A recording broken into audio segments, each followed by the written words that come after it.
Yoldaşlar, mən 5 alət verəcəm. Bu təşkilatı bilik yaratmaq üçün hansı ardıcıllıqdan keçməli? Bunlar pulsuz. Bu dəqiqə pulsuz. Birinci... Birinci... Dəftər qələm olmadığına görə deyirəm. Yox, hamıda telefon var. Hamıda telefon var, narahat olun. Tamam, alatın. Buyurun.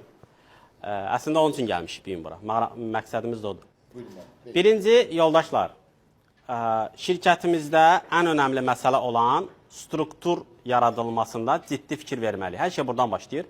Struktur nədir? Struktur sanki bir əməkdaşın və bir insanın skeletidir, yəni bir rentgenidir. Baxanda orada görünür ki, burada harada çatlaq var, harada qırıq var, harada boşluq var və yaxud da zəifləmə nöqtəsi haradır.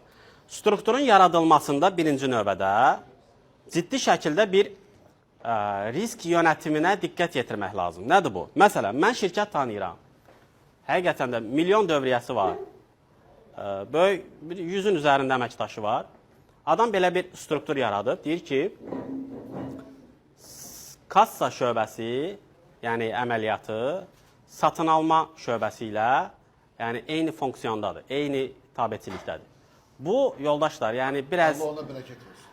Qurdu quzuya, daha doğrusu quzunu qurda tapşırmaq kimi bir əlamətdir. Yəni burada adam bürokratik əngəlləri aşdığını və bunu etməklə biznesi daha da sürətləndirdiyinə inanır və bununla bu cür davam etməli olduğunu deyir.